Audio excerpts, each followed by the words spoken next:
I'm talking on the air with somebody who started out as a child prodigy on piano and saxophone and what have you, and he's performed with Miles Davis, McCoy Tyner, Elvin Jones, Woody Shaw, Freddie Hubbard, and the list just goes on. And I read where he can be heard on Marvin Gaye's "Here, My Dear" and Phyllis Hyman's "Somewhere in My Lifetime." This is Azar Lawrence, phenomenal saxophone player and composer, and has even done some writing with in the past with Earth, Wind, and Fire. Mr. Azar Lawrence, welcome. Thank you very much, and thank you, Kansas, and appreciate being invited on your show. Okay. Tell me about how you got started becoming the whirlwind on saxophone that you become. Oh, well, thank you very much, man.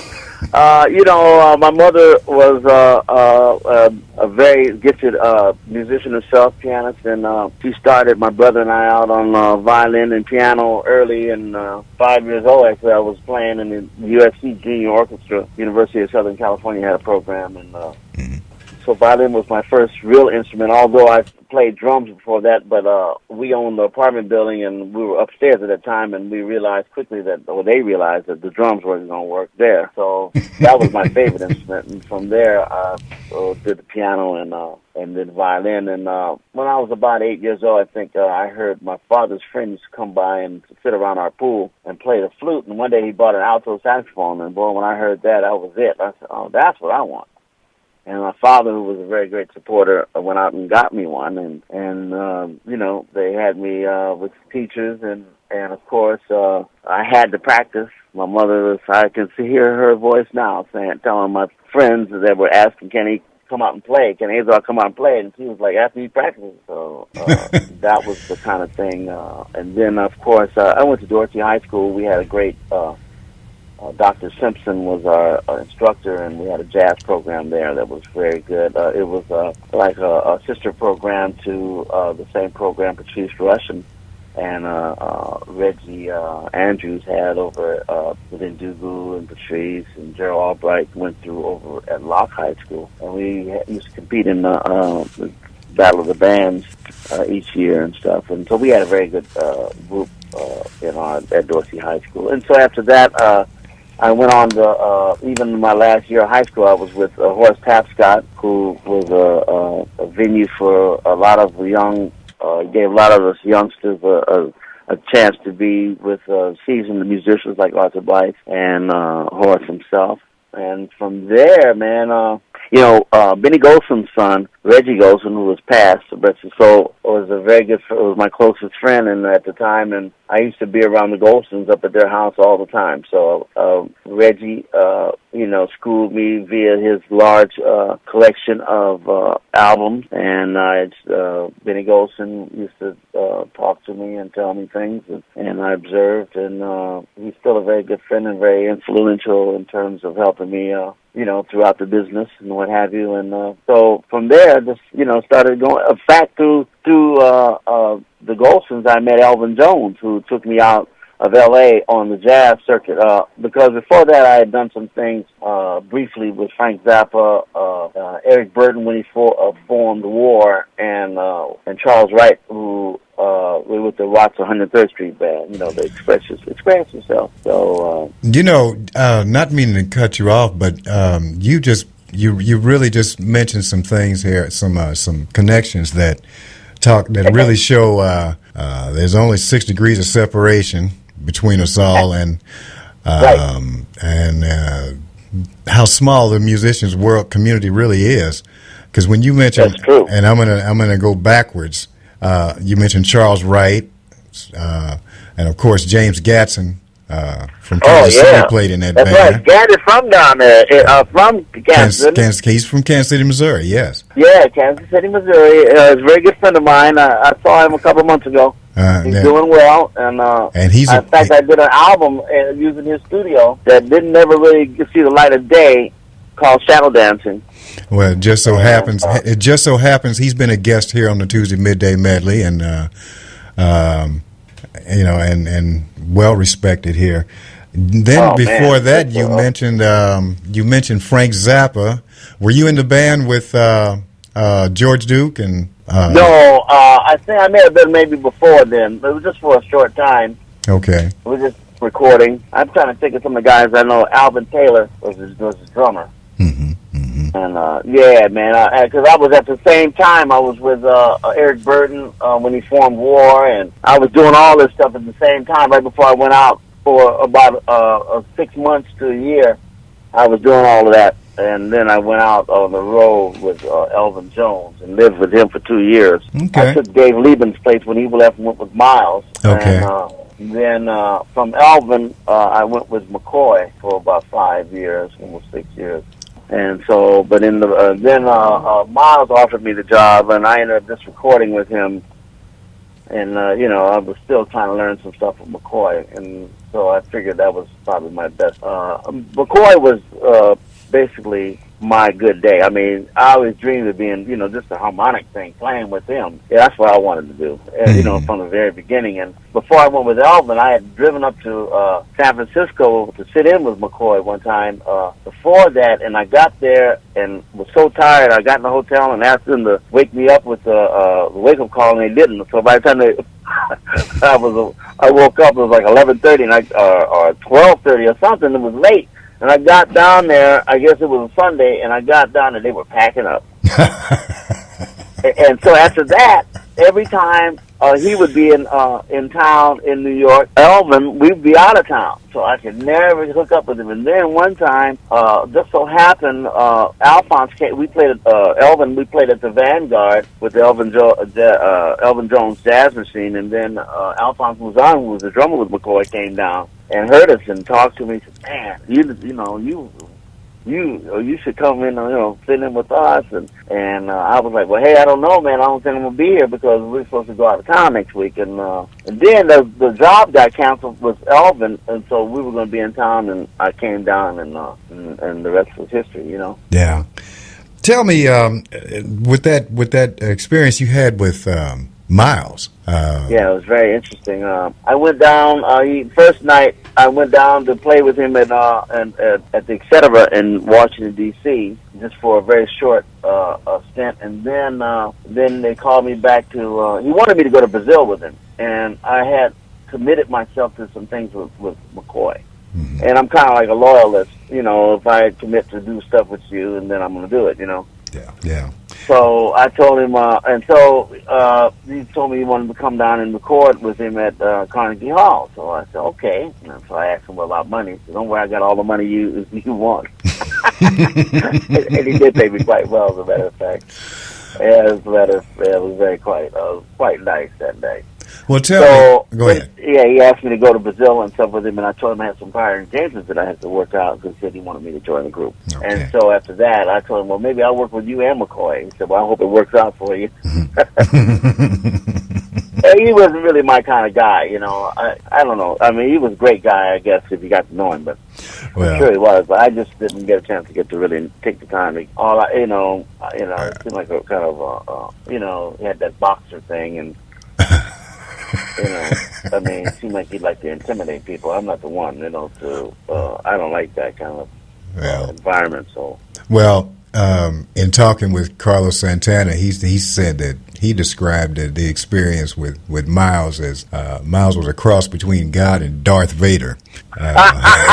Exactly. Well, that's a good way to put it. I think you should. Yeah. That was eloquent when he put. You know, that was very eloquent. Well, tell me, how would you describe your approach to jazz, your approach to music in general? With what you're doing on your own right now. Well, I don't know if you have a copy of the Mystic Journey album, which is and we do. Yeah, the new thing. And then right before that, prior to that, last year I had Prayer for My Ancestors. Which I was telling you about Henry Franklin, the bassist. Right. He's actually the bass player that graced me with his presence on Prayer for My Ancestors. That's Henry that you've been listening to. Mm-hmm, mm-hmm. Also has great Nate Morgan on piano and Alphonse Mouzon. Also Nolan Shahid, who's a great trumpet, and has a nice studio we use. Right. That particular project prayer for my ancestors, basically try to musically define our connection and give homage to, people like Bird and Train and, Hank Jones, now Elvin Jones. I mean, all the people that, and now Rashid, all the people that have gone before and put their bodies and their willpower and the sweat, and hard work into preparing, this music and laying the way so that we can continue on, with the legacy of this music, the jazz music, or the Afro-American music, basically, and but jazz and this music period, because I like all various phases of music. Then also, so now currently my new and current release is Mystic Journey, which features the late great Rashid Ali and the great Eddie Henderson, Dr. Eddie Henderson on trumpet, Louis Hayes' brother, who was relatively unknown, but I don't know why. Gerald Hayes plays great alto, and Benito Gonzalez is playing piano, phenomenal, and Essiet on bass. And so Mystic Journey starts to define our quest, which is one of the songs, our journey through this life, and which, it's a spiritual journey. It's a spiritual quest, trying to find our mind, trying to find ourselves, trying to find our inner selves as individuals, as people, as a community, as just the whole populace, the human race, and hopefully this music is going to uplift our minds, inspire us to think along more positive lines. And, that's the whole thing, hopefully to awaken certain centers in our psyche that will inspire us to better ourselves as a whole. Well, it's evident that there was a connection here. I just realized I was looking on my Facebook page at the one picture I took, and I'm looking on another computer the computer screen right now, and I can see that apparently when I took this picture, I was holding your CD. It's evident, I remember what it looks like, and because I don't have them all in front of me right now, but I just had it open and looking into the camera. But I just realized I did have Mystic Journey in my hands when I took that picture. And wow! Yes, if people want to see it and don't have it, they can go to azarlawrence.com. Oh yeah. Yeah, and also you can grab that through Amazon. Furthermore, recordings as well as my site, azarlawrence.com. Right. But yeah, man, a picture of it is, it's quite electrifying, and the symbolism of the electricity, the symbolic electricity that you see coming out of the instrument. Oh yeah. Is that's hopefully that spiritual energy that's going to reach out and inspire us. Well, now go ahead. I'm sorry. No, that's it. Let's lift it. Well, I was going to say you've done quite a bit of writing for different people. I see I read where you not only wrote, but did you also perform on Power Light with Earth, Wind and Fire? Yeah, I was doing quite a bit of writing during that period, and my whole thing was, I found I had a gift to write, and so I wanted to bring it all together. Just write some popular music that we can reach people, and also through lyrics and stuff, reach a mass of more people, and also I love all kind of music. To me, all the music originated in Africa. And so, I want to give homage to the origins of music by expressing all the. I mean, I love it. Look, man, I'm gonna tell you. In the '80s, I used to work with guys from the rock group Boston, and we did once a year we would do a history of rock and roll. The guys from Foghat, Jay Giles, the Stones, Paul Schaefer from David Letterman, Elliot Randall, the guitar player from Steely Dan. We would play like 2.5 hours straight up in Swampscott, Massachusetts, at the high school of like a big benefit. And then we, one day, then the next day we'd be in New York at the China Club. And that was every year, quite a few years. And then we recorded and stuff. So I'm just saying, it was like through, so those type of roots allowed me to write music. I'm like, as a keyboardist, I'm the keyboardist. If you're a vocalist, you don't really want me to play behind you at the concert or at the club. But if you need a very nice environment as a song in which to express yourself, and maybe I venture as far as to say a hit song, then perhaps I can do that, And so I had laid out some things, and with my it wasn't even a computer, it was like the 4-track Tascam setup I had, and and the Prophet keyboard, and I laid the bass and the drum machine, and worked it like that. And I used to stack stuff. And Chuck Jackson was producing a lot of acts. And first, Chocolate from Larry Graham's group introduced that song Chocolate. But Patrice Banks is Chocolate. And she was a friend, and she introduced me to Chuck, and they used to come by and pick up songs, and he was producing everyone. With him, I had 4 songs on Redwood, Irene Carr, Stanley Turrentine's Coming Home, and each one, since when I played the piano, the piano tracks, there's like a little signature, I guess, that was in there, and so the people that I wrote for would always have me on there. So when Maurice and I actually bumped into each other, and we have a spiritual connection, he kind of has delved into some of the Egyptian knowledge and spiritual knowledge and history and stuff. And here. And so have I, and we've talked over the years. And so when I was sitting in front of motion pictures, show, waiting on my daughter and wife at the time to come out, who were observing a movie. He pulled up behind me, so I told him, "Yeah, man, hey, look, I got some songs." He said, "Wait a minute." I said, "I'm glad I ran into you. I just came back from Egypt with the group, and I want to talk to you about some things I saw." So we made an arrangement, and we got together at 3:00 in the morning, man. And I told him I had some songs, so he said, "Well, let's get that out the way first, because I want to talk to you about the stuff." He said, "Let's get that out the way," because, see, they all thought of me as the John Coltrane kid. Probably thought what I was going to play for him was going to be of a jazzy nature. And when I played the first song, he was like, his mouth dropped. He said, "Wait a minute, I'm hearing some stuff. We never did get a chance to talk about the spiritual stuff. He was listening, boy, and he said, "I'm hearing some lyrics." And so I played the second one for him, and oh, man.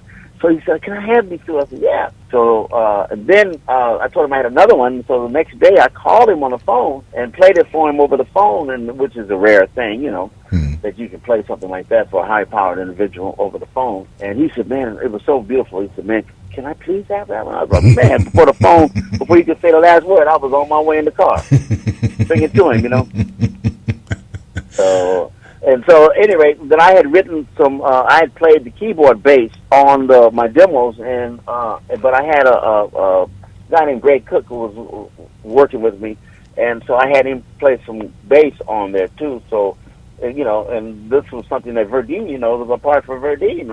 And so after the first time we played it, they said, "No, we want you to just play this keyboard bass." So I was like, "Oh, really?" Well. Okay, so we laid it like that, and that's how it came out. I played bass on those three songs: "Spread Your Love," "Hearts to Heart," and "Freedom of Choice." And Maurice wrote the lyrics, and that's the rest is history. Well, I know we don't have time to really go into ancient Egypt, right? We could. That's an entirely different interview. That's Trust right. Me. Yeah, believe me. I mean, we could talk. We could definitely talk. We need to. Yeah. Well. I'd love to. Okay. So that's basically my story, and I'm sticking to it. Okay. As my lawyer says. I hear you. Well, I tell you what. Yeah. I appreciate you taking the time out with me. Thank you. And what do you? Anything going on? Anything for the future? I know that Mystic Journey is out there. Well, I'm playing at the Central Avenue Jazz Festival in Los Angeles this weekend, and then at Blue Valley in September, I think around the 9th, and then probably in November I'll be at Lincoln Center at Dizzy's. I've been there the last couple of years. I'm waiting on a date for that. So if they look at azarlawrence.com, the events will be posted on there. Well, when are we going to get you here in Kansas City, Missouri? I'm certainly looking forward to it. And if the promoters are listening to it, or booking agents that are club owners, venue owners, let's talk. Okay. All right.